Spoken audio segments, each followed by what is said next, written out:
I'm Charlotte McLeod with the Investing News Network, and here today with me is Josh Linville, Director of Fertilizer at StoneX. Thank you so much for joining me online today. Great to speak with you. All right, you as well. Yeah, really excited to have you on today. And we're going to talk about a topic that's been in the headlines quite a lot lately, but here at INN, we haven't had a chance to cover it very extensively, and that is fertilizers.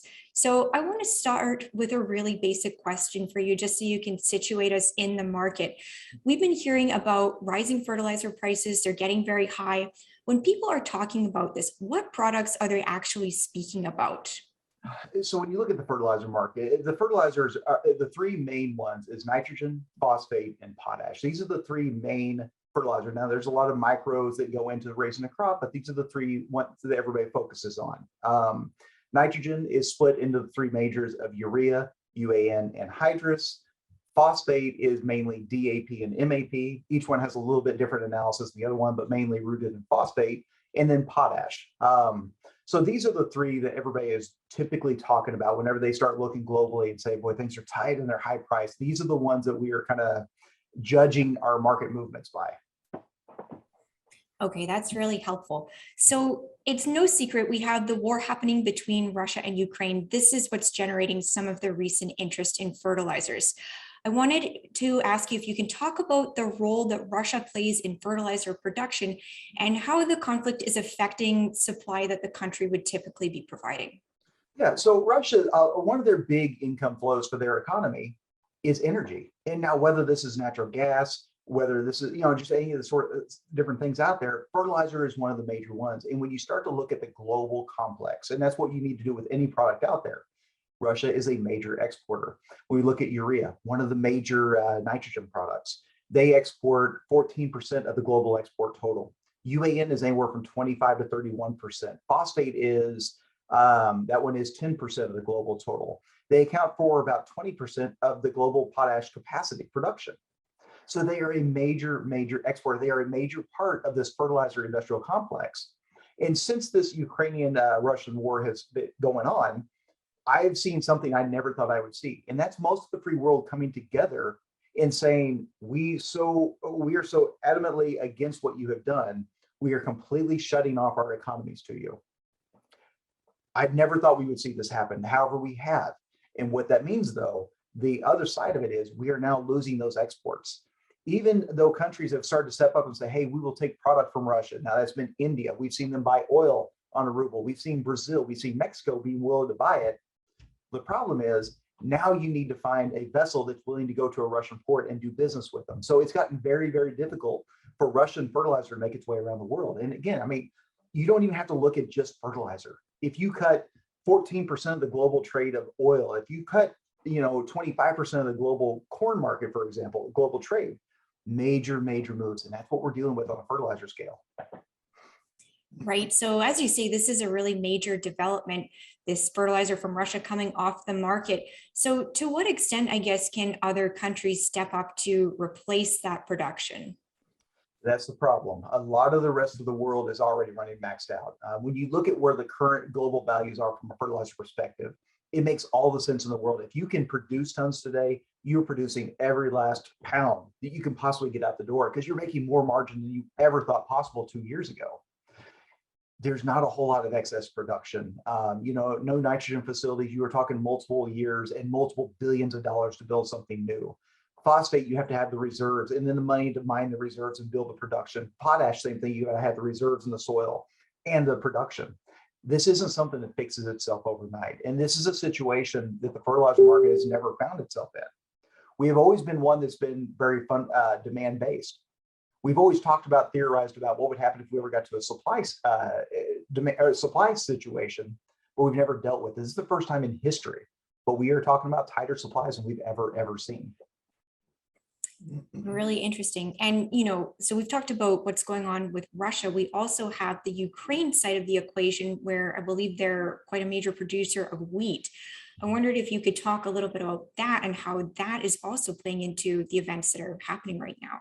Yeah, I'm not going to act like I'm a grain expert. I barely know fertilizer half the time, but I know enough to know that they are a major producer of wheat. And just like on any other product, I mean, you could sit there and say, fill in the blank. When you lose this much of the global production, you suffer. You cut that much of the supply, and when your demand doesn't change, it comes back to basic econ 101. Anybody that took econ in high school or took it in college, we all know supply and demand. When supplies go down and demand remains the same, that market is going to try and fight to find its new balance. And how does it do that? With higher prices. You're trying to cut that demand to bring it down back to the supply level. And that's what we're seeing in the wheat markets. That's what we're seeing in the fertilizer markets. The supply demand side of it is trying so hard to find its new neutral, but it's not being able to find that yet. And that's why we keep seeing these prices continue to rise almost weekly. Yeah, and one thing I've talked to other people about in terms of different markets is, okay, say that sanctions come off, the conflict ends, we're done with that. Does that mean a direct return to normal, or do we still continue to see these factors at play? We unfortunately, let's say today, Putin steps back and says, I'm sorry for everything I've done. We're going to make reparations. We're going to make all this right. Please welcome us into the business world again. And the rest of the global economy says, yes, we will welcome you back because of what you've done. And everything returns to normal today. From an emotional standpoint, you will see values down because now the market is going to say, oh, we're back towards normal. We're going to move prices lower. But the problem is we still have some sins of history that we need to now pay for. We've had some several weeks, a couple months where we haven't had those exports occurring. We've had very, very tight supply situations. That doesn't correct overnight. There's still a process we need to go through. So yes, we will see a correction, but it's not what we're going to see. I mean, a lot of people keep saying going back to summer of 2020, some of the lowest prices we've ever seen. Unfortunately, we don't see that in the cards anytime soon.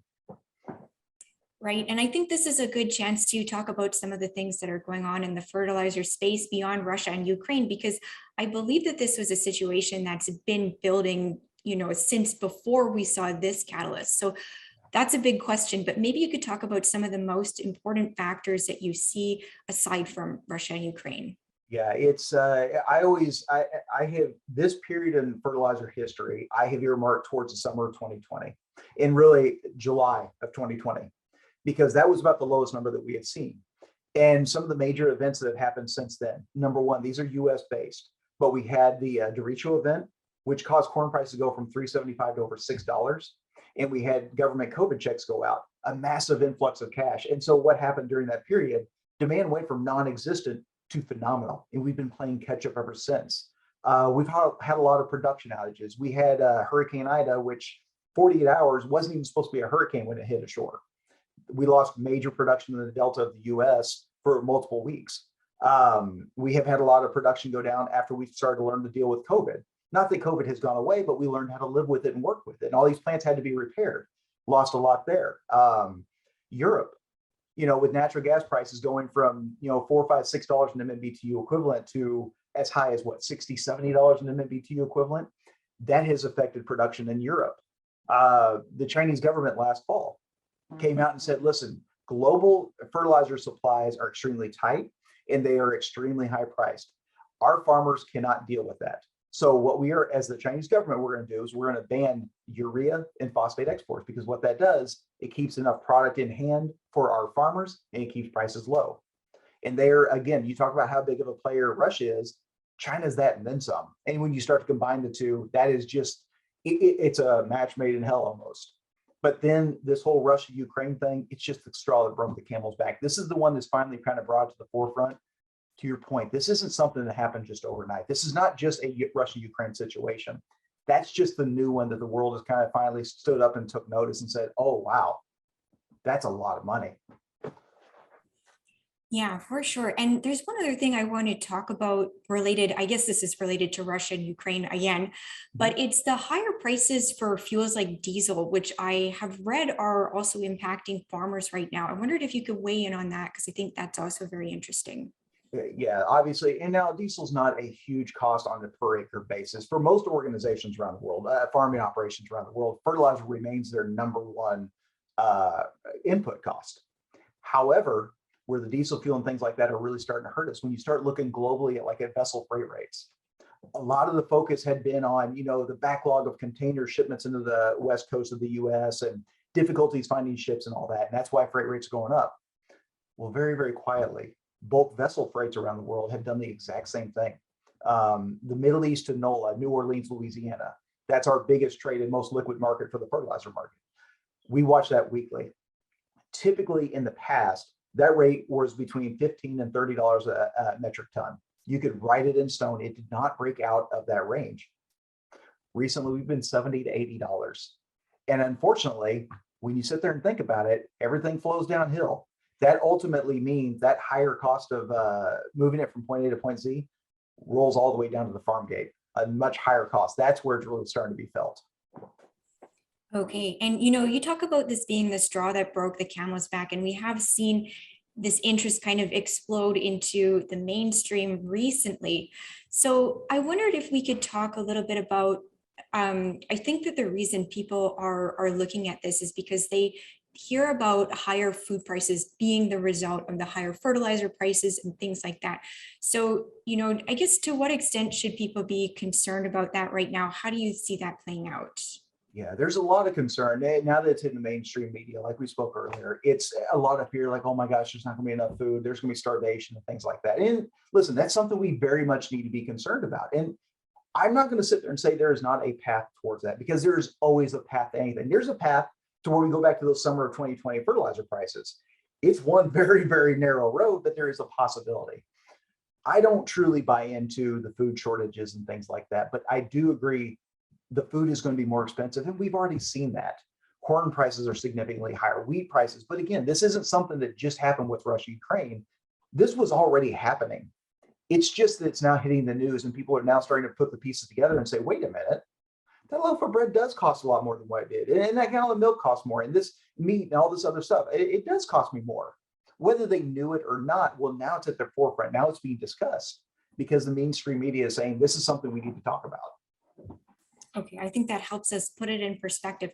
So, on that note, where we do have new people who are coming into this market, you've been here. What are one of the biggest misconceptions that you're seeing right now that you would want people to be aware of?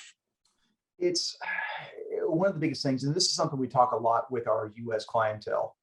Listen, as a U.S. guy, we think that we're in the middle of the universe, right?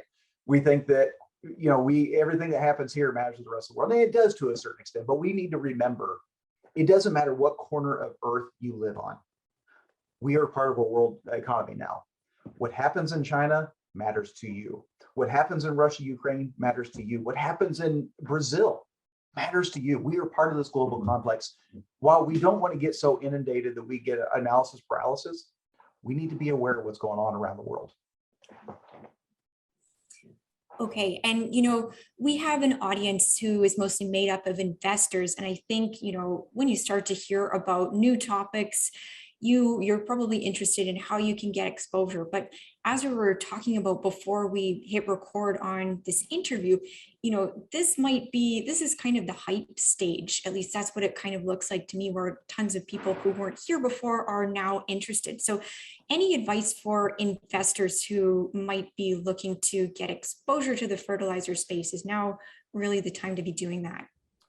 I try to steer away from trying to give people like stock advice. That's not kind of my role in this thing. I will say, personally speaking, when I took this role, we don't carry a physical fertilizer position. We don't carry a paper position. And I've not allowed myself to even take fertilizer stock positions, these fertilizer manufacturing, because I want to remain as unbiased as possible. Now, that upsets me when I look at a lot of these fertilizer stocks, where they were when I wanted to buy in and where they are now. I could have finally bought my Dodge Viper, but I'm still driving my Ford Focus. And I get stupid morals. I can't believe I have them. But I would say, when we look at these markets today, while I don't believe that we are going to stay at the current high prices we are, I just think it's incredibly difficult. It's taken a lot of things all coming together at the right time to get us as high as we are. And I think we're going to struggle to stay where we are for too much longer. But I do not believe we're going back to those summer of 2020 resets. You look at potash and phosphate, those are both still very, very tightly supplied around the world. And on the nitrogen side, when we looked at, this was something we did 2 years ago, and we looked at the projects that we knew were coming online, the new production, and we overlaid that with the demand growth that we expected to see during that same period. By the time that we get to 25, we are actually much tighter than where we were when we started this forward-looking program. there's not a lot of new production that is currently announced. And like I said, it costs billions of dollars and it takes years to build this. So I think we are going to stay higher than where we were 24 months ago. Okay, yeah, no, that makes sense to me. That's all that I have for you. I just wanted to finish up by asking if there's any other points that you would highlight for people as we head into Q2 and the rest of the year, these circumstances that are pretty uncertain still. Yeah, it's at this point, we've really, as an industry, we've gotten to where we've started looking for the Black Swan event. And I've told a lot of our clientele, a lot of our customers, a lot of our friends, take notes of what's happened over the last 16 to 24 months. You will want to tell the stories of what we've lived through to future generations in this sector. Never say never. And it's, the slide that I put on Twitter there was the last week of the week before, going through all the different things that happened. This did not happen because one singular event. This was a series of events that if you went back in time and showed that slide and said, all these things are going to happen, literally not a room in the universe that you wouldn't have been laughed out of. But all of this has happened. Anything is possible. But on that note, all of these things came together to put us to where we are today. It's not going to be a single event that gets us back down to where we were. It's going to be a long time period of healing before we get back to what we consider normal in this industry. Okay, well, thank you so much for sitting down to go through this. I think this was really helpful. Definitely, I learned a lot. So thank you so much. Happy to do so. Thank you. Great. And once again, I'm Charlotte McLeod with the Investing News Network, and this is Josh Linville with StoneX.